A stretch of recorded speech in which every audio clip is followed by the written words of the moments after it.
Anda tentunya pada Banten hari ini, dan kita hari ini akan bahas mengenai topik-topik menarik tentunya, dan juga akan ada informasi-informasi setiap hari. Dan tentu saja pada kesempatan pagi hari ini sudah ada narasumber yang luar biasa nih pada pagi hari ini, dan hari ini senang sekali sudah kehadiran narasumber kita pada pagi hari ini yang tentunya ini dari owner Gria Farm ya Pak ya? Iya. Ada Pak Syahlani. Selamat pagi Bapak, Assalamualaikum. Waalaikumsalam warahmatullahi wabarakatuh. Sehat Pak hari ini? Alhamdulillah sehat. Gimana tadi perjalanan ke sini, lancar, macet, atau seperti apa? Jalur Palembang sini lancar. Lancar ya? Iya. Oke. Tanpa kendala. Kesibukannya apa nih untuk hari ini sekarang? Kesibukannya ya sehari-hari di peternakan aja sih teh. Peternakan karena lagi fokus program kurban ya. Oke. Kita lagi maksimalkan program kurban gitu.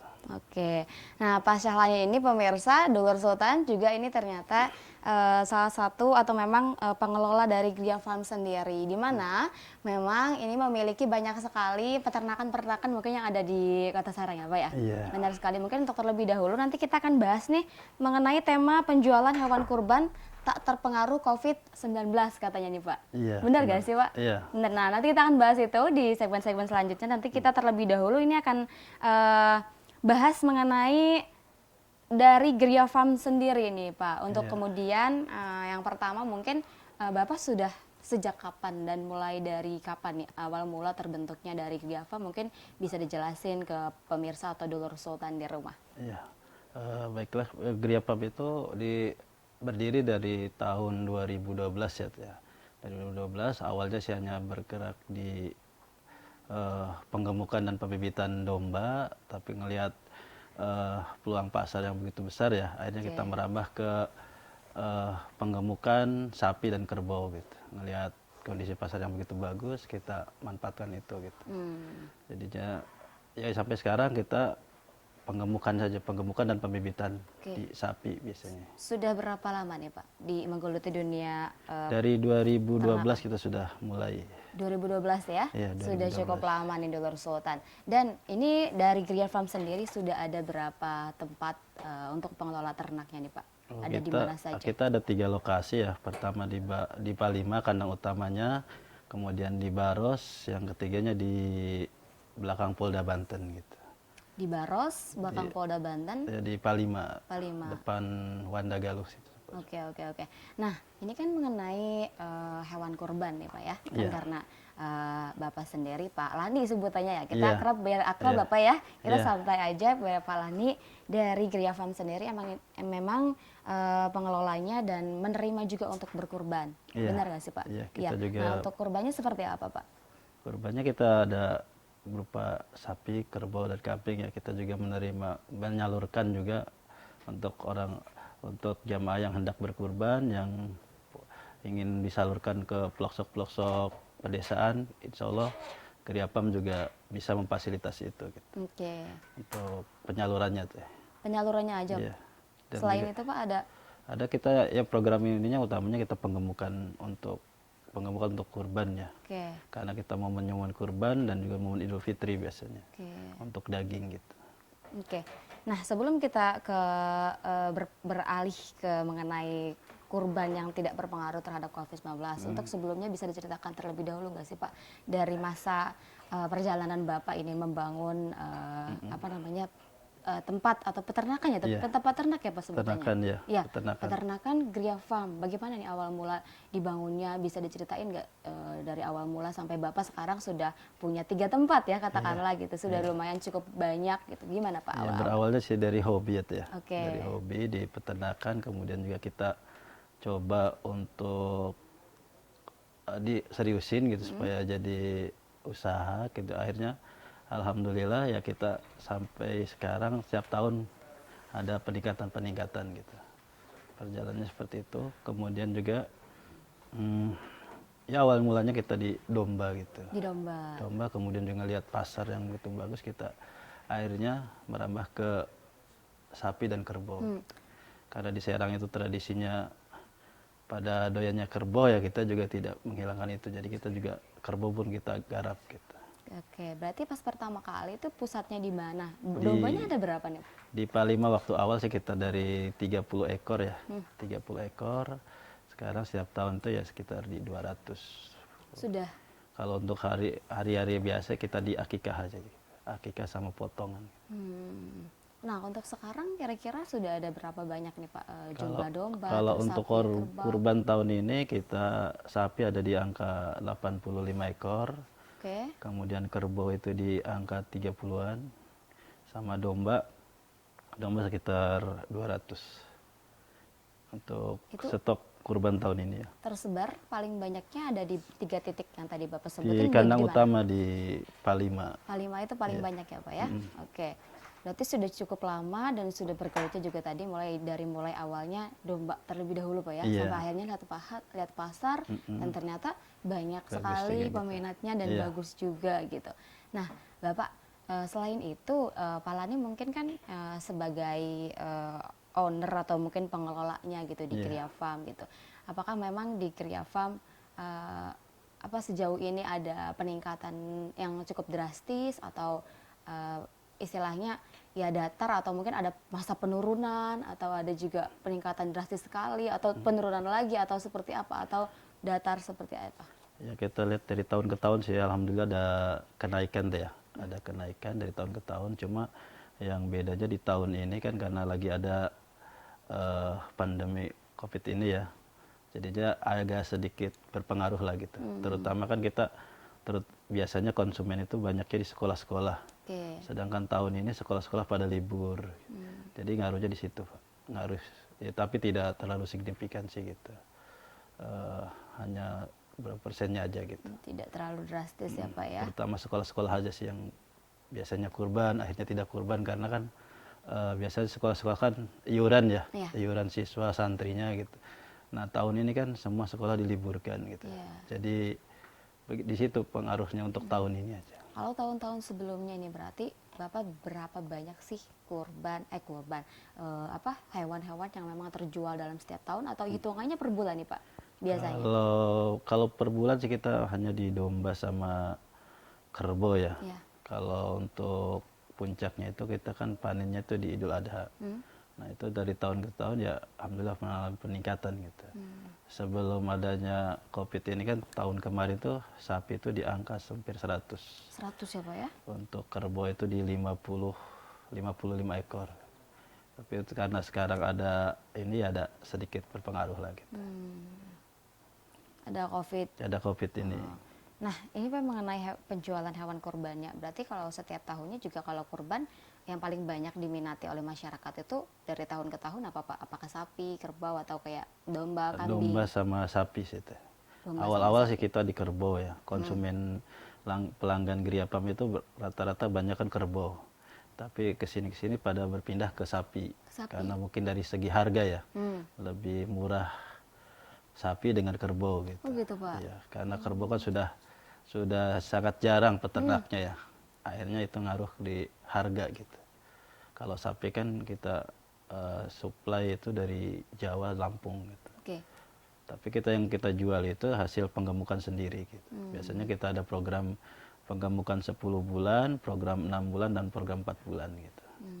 Seperti itu yang hasil penggemukan sendiri lah yang kita jual gitu. Ada penggemukannya itu seperti apa ya Pak? Adakah ada Penggemukan tuh ya kita pengemukan tuh kita beli bakalannya misalnya yang bobot 300 kita target jual di Idul Adha itu misalnya di bobot 600 gitu. Oke. Jadi dari kenaikan bobot Kenaikannya itu. bobot itu gitu ya. Oh, Bapak supply-nya itu berarti Pak dari domba-domba yang masih kecil Iya, dari gitu bakalan-bakalan Dari yang Oh, bakalan itu sebutan ini ya Pak iya, ya. sebut aja bakalan deh ya. Bakalan, Yang oke. kita masukkan kayak misalnya domba bakalannya itu misalnya yang umur 8 bulan. Oke. Kalau sapi ada minimalnya itu di di umur 1 tahun gitu. Domba itu 8 bulan. 8 bulan biasanya. Kalau program ininya penggemukannya. yang kita masuk seleksi ke kandang itu. Masuk selesai kandangnya. Iya, Pas bakalan. Iya, bakalan Oke. itu biasanya di umur 8 bulan sampai 1 tahun. Kalau sapi? Kalau sapi misalnya di atas 1 tahun. Tergantung kita target jualnya sih teh. Iya. Kalau misalnya target jual kita di angka 50 misalkan, Iya. berarti kita harus nyari bakalan sapi yang bobot sekitar 300 atau 350 gitu. Seperti itu. Itu program misalnya 10 bulan. Ada program 10 bulan. Iya, makanya- Berarti Ya biasanya kita tawarkan kalau saya kan terus terang aja kita tawarkan kepada calon investor ya, Oke. ya untuk pemodal. Biasanya kita kirim proposal, kita tawarkan program penggemukannya jangka waktu 10 bulan, 6 bulan dan 4 bulan gitu. Ada program-programnya, Ada program-program seperti itu. Tapi perbedaannya apa Pak untuk yang 4 bulan, 6 bulan, dan 8 bulan, itu perbedaannya apa? Perbedaannya nanti di hasilnya teh. Oke. Hasilnya kalau misalnya 10 bulan kita target jualnya berapa gitu. Misalnya target 10 bulan target jual kita di 40. Kalau 6 bulan target jual kita paling di angka 30 gitu. Kalau 4 bulan target jual kita di angka 25 gitu. Itu sapi. Itu sapi kerbau. Kalau kambing? Kalau kambing ya Sama. Sama kambing juga kita ada target jualnya gitu. Jadi kan semakin lama waktu ininya ya, hasilnya juga berbeda gitu. Oh, tapi Program 10 bulan, 6 bulan, dan 5 bulan berbeda gitu. berbeda ya. Iya. Baik itu kerbau, sapi, dan juga kambing. Iya, kambing. Tapi sejauh ini konsumen itu yang paling suka atau minat, apakah karena dia target penggemukannya cuma 4 bulan itu lebih murah misalnya daripada yang 8 bulan, atau mungkin malah sebaliknya, konsumen malah lebih suka yang biasanya karena biar lebih bagus dan besar harus yang 8 bulan penggemukannya. Itu gimana kalau Kalau kurbannya itu patungan, biasanya itu yang standar ya. Tapi kalau misalnya perorangan dan lembaga itu biasanya sapi-sapi besar. Oke. Makanya biasanya kita stok itu 40% sapi-sapi besar, kemudian juga 60% kita sapi-sapi sedang gitu. Sapi-sapi sedang itu kita untuk masyarakat yang kurban patungan seperti misalnya 7 orang. Oke. Dan juga yayasan-yayasan gitu. Itu yang biasanya tipe-tipe standar. Oke, luar biasa. Nah, adapun juga Bapak mungkin dari Kriya Farm sendiri kan selaku pengelola nih ya, Bapak sudah berapa banyak karyawan yang dimiliki sih Pak di Kriya Farm di 3 titik? Kalau untuk saat ini sekitar 12 orang sih. Oke. 12 orang. Itu pun kita bantu dengan pakan kayak konsentrat atau untuk meringankan ini ya, untuk meringankan tenaga pekerja.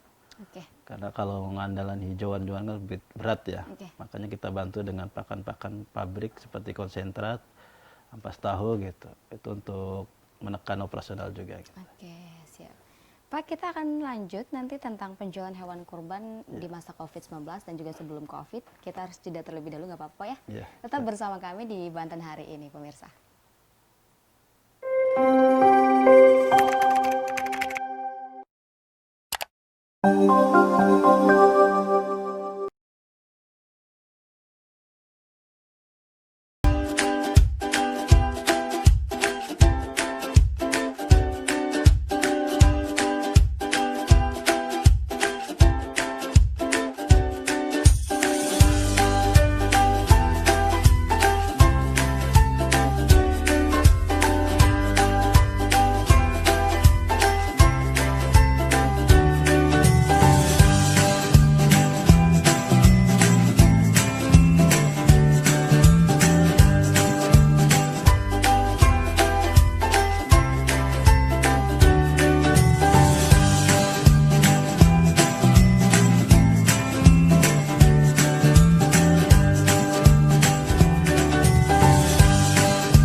Ya pemirsa, terima kasih Anda masih bersama kami tentunya dalam Banten hari ini, dan kita masih berbincang-bincang mengenai penjualan hewan kurban tak terpengaruh COVID-19 ini bersama dengan pengelola Kriya Farm, Pak Syahlani. Tadi kita juga sudah banyak berbincang dari mulai awal mula terbentuknya Kriya Farm ya Pak ya, kemudian juga bentuk-bentuk atau apa saja yang dijual, dan kita belum ke harga nih Pak ya. Iya, Kita belum akan tahu. bahas yang sekarang mengenai kurban terlebih dahulu nih. Iya. Nah, sebelum ke penjualannya apakah memang drastis atau tidak di masa COVID-19 nih Pak. Kalau untuk kurban sendiri, masyarakat Kota Serang tuh banyak nggak sih Pak yang istilahnya mau untuk berkurban, ingin sekali untuk menunaikan ibadah kurban di memang yang di momen yang 1 tahun sekali begitu Pak ya. Iya. Gimana Pak antusiasme dari masyarakat Kota Serang sendiri? Ya, kesadaran berkurban di Kota Serang itu cukup bagus ya. Oke. Dari tahun ke tahun udah ada penaikan terus gitu. Nah, karena paling ya untuk tahun ini aja yang rada berbeda gitu teh, rada sedikit, tapi tadi itu tidak signifikan ya.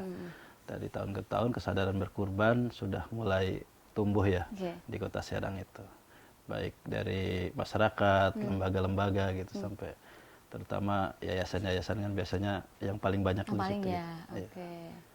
Biasanya konsumen Bapak di Gria Farm itu banyaknya dari mana nih? Apakah tadi dari misalnya kan biasanya kalau lembaga ambil zakat, iya. ya nggak sih Pak, suka ada yang beli Iya. ataukah perorangan Pak? Apakah ada lembaga-lembaga khusus yang memang pesan ke Bapak beli ke pasalan nih gimana? Iya, kalau di Giriapam konsumennya dari berbagai macam ini tuh ya, dari berbagai macam kalangan, ada dari yayasan, ada dari perusahaan, ada dari perorangan juga gitu. Tapi dari setahun ke tahun kita banyakkan dari DKM masjid itu di sini itu. Makanya target utama itu di DKM masjid ya. Karena rata-rata kurban itu kan dikolektif ya, Iya. kolektif oleh panitia, biasanya dikelola oleh DKM, baru DKM yang mencarikan gitu. Seperti itu. Kecuali kurban perorangan gitu, keluarga misalnya. Oh itu tuh beda ya Pak ya kurbannya. Kadang ada kurban keluarga perorangan khusus mau beli misalnya, saya mau beli domba, saya mau beli kambing, saya mau beli sapi, oke itu atas nama keluarga gitu ya. Iya, Tapi biasanya ini seperti itu. ada yang memang kolektifnya berarti dia entah itu patungan atau seperti apa Pak? Kalau sapi biasanya dia patungan. Sapi itu patungan. Sapi itu patungan. Oke. Biasanya kalau sifatnya patungan itu jauh-jauh hari dia sudah mulai booking hewan kurbannya ya. Tapi kalau untuk perorangan biasanya udah mepet-mepet tuh. Udah mepet-mepet kayak sekarang H-3 ya. H-3 sudah mulai puncak-puncaknya untuk kurban perorangan. Oke. Untuk perorangan. Oke Pak. Nah selain itu Pak, apa namanya? Gimana nih menurut Bapak kan ini kan dari hewan kurban sendiri kan di Gria Farm Bapak menyiapkan banyak sekali ya Pak ya. Iya. Hewannya juga dari mulai ke domba, kemudian juga ada Sapi, kerbau juga ya Pak ya. Nah selain itu untuk penjualannya Bapak cara-cara penjualannya itu target marketing atau mungkin ada ya Pak target Iya, marketing atau mungkin marketing. cara-cara penjualannya.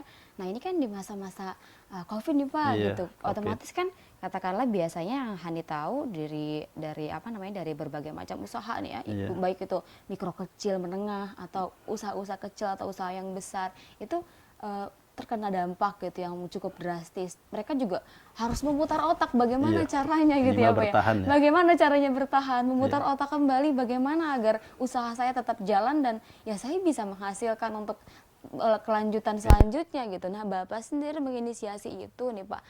Bagaimana cara penjualan Bapak marketing di masa pandemi ini Pak?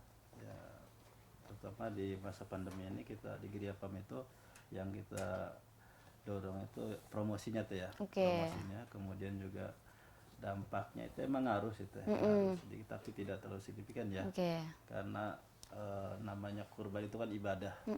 Bukan kayak kalau kita di pasar-pasar itu untuk konsumsi ya. Tapi kalau kurban itu kalau kita sudah niat, orang itu sudah niat pasti berkurban. Makanya uniknya di situ kalau untuk di penggemukan hewan kurban ini sekalipun lagi masa-masa susah, Masa sulit ya masa kata, sulit gitu. serba sulit. Tapi alhamdulillah tidak terlalu berpengaruh gitu. Dengan itu terbukti dengan dari penjualannya. Oke. Ya, sekarang kita sudah keluar itu sapi di angka sekitar 75 ekor lagi. Luar biasa Pak 75 ekor. selama 1 bulan ini atau setahun Ya, ini? kalau kita mulai penjualan itu kan di Syawal tuh ya. Iya. Di bulan Syawal itu sudah kita start marketing untuk promosi-promosi itu kita start di bulan Syawal untuk kurban. Kemudian ya sampai sekarang yang kita genjot itu di promosi-promosinya gitu. Promosinya ya Pak ya. Kayak misalnya kita supaya menarik, beli sapi gratis kambing gitu. Seperti itu. Ada promo-promo khusus ya Pak Ada, ya? ada Oke. promo-promonya. Nah mungkin sebelum kita jelasin promo, Iya. nah benarkah memang Bapak sendiri benar-benar tidak terpengaruh atau hanya terpengaruh sedikit dari efek pandemi ini Pak di usaha Bapak di Iya. peternak di Gria Farm sendiri? Pengaruh pasti ada Teh, cuma ya tadi itu tidak terlalu signifikan lah gitu Oke. ya. Pengaruhnya tadi itu pengaruhnya dari awal saya sebutin. Pengaruhnya paling kita konsumennya itu di sekolah-sekolah Teh. Oke. Setiap tahunnya itu kan kita sekolah-sekolah tuh banyak yang beli langsung ke Gria Farm. Nah untuk tahun ini karena libur ya Teh, karena sekolah diliburkan akhirnya ya itulah Jadi, dampaknya di situ gitu. Sekolah itu beli untuk kurban atau? Untuk kurban, untuk pembelajaran anak-anak Teh. Biasanya kan di sekolah ada ya, kan Pak, ya? kayak waktu dulu saya waktu sekolah kan Iya, ya ada iuran kurban gitu. Nah itu dikolektifin satu sekolahan, Beli dibelikan misalnya dapat 2 sapi atau 2 kerbau. Nah, itu rata-rata kan setiap sekolah kurban. Oh iya Pak. Iya. Kok saya apa sekolahannya aja yang enggak ya Pak ya? Untuk tahun ini ya karena libur Nggak ada. nggak ada Teh. Ketika saya telepon Sekolah-sekolah. ya konsumen-konsumen Gria Farm itu ya jawabnya seperti itu. Sekolahnya libur gitu. Jadi siapa yang mau ini gitu, anak-anaknya kan libur gitu. Iya, iya. Jadi paling pengaruhnya dari Dari segi situ. sekolah-sekolah aja tuh. Sekolah. Ya kalau dari konsumen di luar sekolah alhamdulillah stabil lah gitu.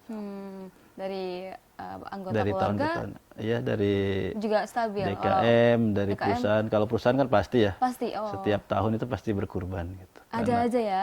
Ya kayak DKM, setiap DKM pasti ada gitu. Terutama di perumahan-perumahan kan itu yang mulai tumbuh untuk berkurbannya itu kan di perkotaan-perkotaan ya.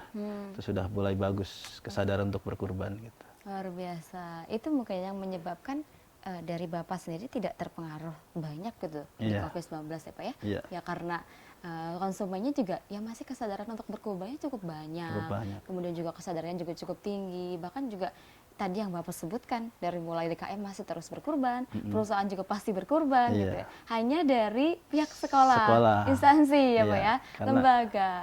Setiap tahunnya dari sekolah itu banyak Selalu, ya. Pak? Lumayan gitu. Bisa satu sekolah kadang 2 sapi. Satu sekolah. Iya, kadang yang bisa 3 sapi gitu. Tahun ini total sama sekali paling beberapa sekolah aja yang udah mulai dia menyiapkan program tabungan kurban gitu. Kalau sekolah-sekolah yang sifatnya dadakan kurbannya ya tahun ini kayaknya libur gitu. Itu kalau boleh tahu jenjang apa sih Pak sekolahnya, SD, SMP, SMA? Kalau Hani kok kayaknya berasa lama sekolah gitu Pak. Masa kayak belum ada gitu. Kalau Karena biasanya mungkin kalau di kampung kali ya, kalau Hani kan di Iya. kampung nggak ada kali ya gitu. kalau di perkotaan dari mulai jenjang SD, SMP, SMA. Selalu. Iya, tapi itu yang kurban ya, yang sudah mulai diajarkan untuk berkurban. Tapi kalau di pedesaan-pedesaan kan biasanya dari jenjang SMP gitu. Dari SMP. SMA gitu. Oke. Kalau di perkotaan dari mulai SD pun sudah ditanamkan untuk berkurban gitu. Kayak misalnya SDIT itu kan udah pasti setiap tahun pasti berkurban gitu.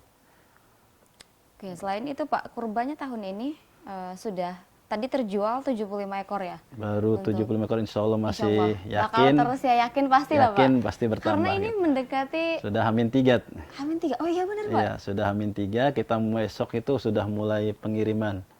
Besok pengiriman Sudah ke mulai pengiriman untuk luar kota ya. luar kota. Kayak Tangerang, Jakarta, karena kita pengiriman tuh sampai Jakarta. Sampai Jakarta. Jakarta, Tangerang gitu. Untuk area Serang, sekitar Serang sendiri kita pengiriman tuh Hamin 1. Maka sudah mulai besok kita fokus pengiriman. Dan itu pun biasanya puncak-puncaknya masih banyak orang mencari hewan kurban. Apalagi menuju hari H gitu. Iya, menuju hari H. Terutama domba itu biasanya itu puncak-puncaknya besok. Paling banyak. Nah, kalau dari sapi 75 ekor, kalau domba atau kambing berapa banyak yang sudah terjual selama Untuk kurun saat waktu ini? ini sapi baru di angka 75 ekor. Oke. Kemudian kerbau itu baru di angka 25 ekor. Dan domba sudah di 100 ekoran baru. 100 ekor. Iya. Domba, kambing, Ya domba kambing. domba itu. kambing. Oh, Iya. domba dan kambing berbeda tidak, Pak? Beda-beda. Beda ya, Pak ya. Oke. Beda. Domba dan kambing beda tapi masuknya satu jenis gitu. Satu Jadi jenis. dimasukkan 100 ekor kambing Iya, atau domba domba. kambing gitu. Gitu ya Pak. Cukup lumayan banyak ya Pak ya? Ya, alhamdulillah. Ya tadi itu alhamdulillah biarpun di tengah Covid kayak gini ya, tidak begitu terpengaruh gitu. Karena memang ini juga niatnya Bapak juga kan ibadah gitu Iya. ya. Kurban Kita kan memfasilitasi orang-orang yang hendak hendak berkurban. berkurban gitu ya, untuk beribadah juga. Banyak juga masyarakat yang memang ingin sekali berkurban gitu, baik dari perorangan atau kelompok atau DKM gitu. Emang uniknya memang ternyata ada gitu yang patungan gitu Pak ya. Iya, Karena patungan. mungkin tidak sanggup, daripada saya mungkin kayak gini ya, apa daripada saya beli domba mendingan saya ikut patungan pengen kurban sapi. Iya. Apa gitu ya? Iya, biasanya seperti itu. Biasanya Teh. seperti itu. Daripada beli domba misalnya 3 juta, 3 juta. kalau kita patungan kan 7 orang bisa 21 juta. Dapat satu sapi, baguslah ukuran kalau 21 juta itu udah ukuran Udah bagus. yang gitu. besar. Iya. Oke, itu yang penggembokan 4 bulan ya? Atau Nah, yang, ya itu yang di pengumuman 4 bulan ya Pak ya, pengumuman tadi yang 4 bulan Bapak tuh sebutin. target jualnya di angka segitu. Angkat segitu 21 jutaan Iya. ya Pak ya. Nah, untuk ngomongin harga tadi, perbedaan harganya Pak, signifikan atau tidak, kayak dari domba berapa, kambing, kerbau sama sapi. Mungkin barangkali dari dulur sultan juga ada yang ingin berkurban nih Iya. di Gria Farm gitu. Bisa, Wah, bisa. sayanya pengen berkurban di Gria Iya. Farm nih, gimana? Berapa sih harganya, pengen tahu gitu kira-kira. Kalau di Geriapam kita buka harga itu dimulai domba itu di 2 jutaan. Teh. Oke. 2 jutaan sampai tertinggi itu di 5 juta. Kalau untuk sapi kita stok di Geriapam itu dari harga 16 juta sampai di angka 50 juta. Sapi Sapi. dari 16 Dari 16 juta terus 20, 21 ya Sampai bergantung 50. ukuran sampai paling tinggi itu 50. kerbau Pak Kalau kerbau sama dengan sapi sih hampir. sama. Iya. Tapi- Cuma beda ukuran aja teh. Oh, Jadi misalnya sapi ukuran 21 dengan kerbau ukuran harga 21 gitu. Itu bedanya di ukurannya, lebih besar sapi gitu. lebih besar sapi Lebih besar sapi daripada daripada kerbau. kerbau. Iya. Tapi Bapak pertama bilang kalau kerbau lebih mahal ya Pak ya? Iya, karena peternak kenapa sudah tuh? mulai jarang ya. Peternak apalagi di Banten itu kan merupakan populasi kerbaunya sudah makin banyak ya di sini ya, di Banten Selatan terutama. Kalau di Serang kan sudah berkurang peternaknya teh. Makanya itu yang bikin harga lebih tinggi daripada sapi gitu. Oke. Kalau sapi kan banyak peternaknya di Jawa, di Lampung itu kan banyak kita suplainya dari sana gitu. Kalau Supaya kerbau kita ngandelin kerbau lokal aja sih. kerbau lokal Iya. Serang. Kerbau lokal dari sekitar Banten lah gitu. Hmm. Kalau Geriapam lebih senangnya kerbau-kerbau lokal. Kenapa Pak? Lebih bagus? Atau gimana? Pertama ya lebih bagus saja ini, lebih kuat gitu ya. Kalau kerbau-kerbau di luar kan kata dokter hewan kan lebih rentan dengan virusnya gitu. Virusnya. Oh, Ya. Kalau kerbau-kerbau lokal kan lebih kuat, lebih adaptasinya lebih gampang teh. oke.